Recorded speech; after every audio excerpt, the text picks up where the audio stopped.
So I'm Tanya Blair Fratto. I'm a patient of Dr. Haygood, as well as Dr. Corbett. Can't start this conversation without mentioning these two people who have been so important in my journey. I'm a local girl. I grew up in Bay Minette and went to elementary, middle, high school, graduated from South Alabama, left South and went on a journey through, the world, and came back in 2014. So I was pretty good all through the years of when you start having to go through those checkup years. And I was very good about that, but every year I'd go to the doctor, they'd say, hey, you're healthy as a horse and see you in a year. I lived in Mexico for about 3 years and started having a little bit of stomach problems, so I had started doing colonoscopies early on. Like I was 30 when I had my first colonoscopy. Very good about going through them, every 10 years, always came back clean. And then COVID hit. So when COVID hit, all the non-essential things are canceled, but I really wasn't worried because every time I went to the doctor, you're healthy as a horse. So time kind of went on, and I recognized that it was probably time for me to start going through those screenings. And I had gone to see, Dr. Corbett. She's one of the, I hate to say she's one of the old-fashioned OBGYNs where you not only do that pap smear thing, but she actually would do a rectal check. And in doing the rectal check, she said, hey, what's going on down here? And I said, I always have a little bit of problems with some hemorrhoids and things like that, but I just use a cream and it usually clears up.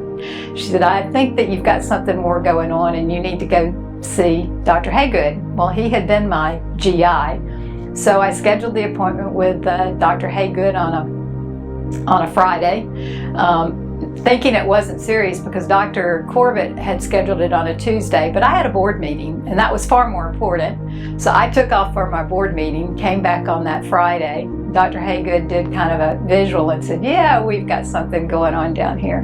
And that started the whole process of finding out that I actually had a tumor the size of a plum. and it was serious. So. My name's Lanier Haygood. I'm a gastroenterologist here at Baldwin Health. She came in with a couple of complaints, and her as I recall, her GYN had noticed something. And so I examined her in office, and we did the exam the following day, as I recall it, and it was just felt a little abnormality and wanted to get after it. My thing is that I like to treat folks the way I would want to be treated, and that's with a plan. My mantra, if you will, don't ever deliver bad news without a plan.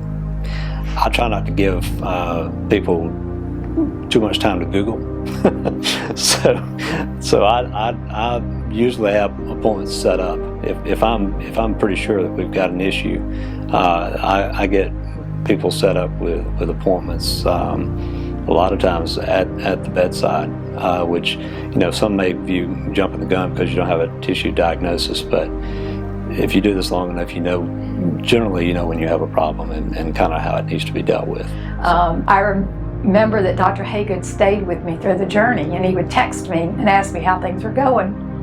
And I would say, well, they've added another new doctor, and I remember him giving me this comfortable feeling about all these doctors by saying, in the old days, doctors really, it was one doctor and they would kind of throw darts to try to figure it out. He said, view this as the Knights of the Round Table. You've got a team of doctors that care about you, and we're trying to make sure you get the best care possible. And that gave you great comfort, going through the journey. She's an eternal optimist. She's a little different than some patients. So it was, we had to kind of pull back the reins a little bit on her. But my view on those things is we're not treating this. We're not treating a tumor. We're treating a patient. And what's that patient do? What's that patient doing last week? Well, she was flying to London and have all these big important board meetings, and that's her thing, or out playing golf. Then we need to get her out playing golf and going to board meetings as soon as we possibly can, and as soon as she feels like it. That's the whole point, right? Well, I think what I'd like to do is start off by thanking Dr. Haygood. I'm thanking Margaret Rowley, Francis Hope Jones. They're friends, and Dr. Haygood became an even better friend through this process. And I was glad to know that I could stay local. So with Baldwin Health here, if I had a question, I had phone numbers that I could call and people that I could talk to. And like I said, Dr. Haygood texted me through this whole entire journey. If he knew that I'd been through a treatment, he would send me a note and say, how's it going?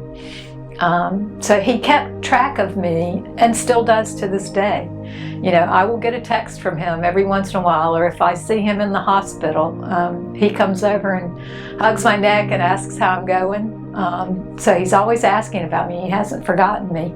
And it's been 3 years, you know. So he was there at the beginning, he's still there today.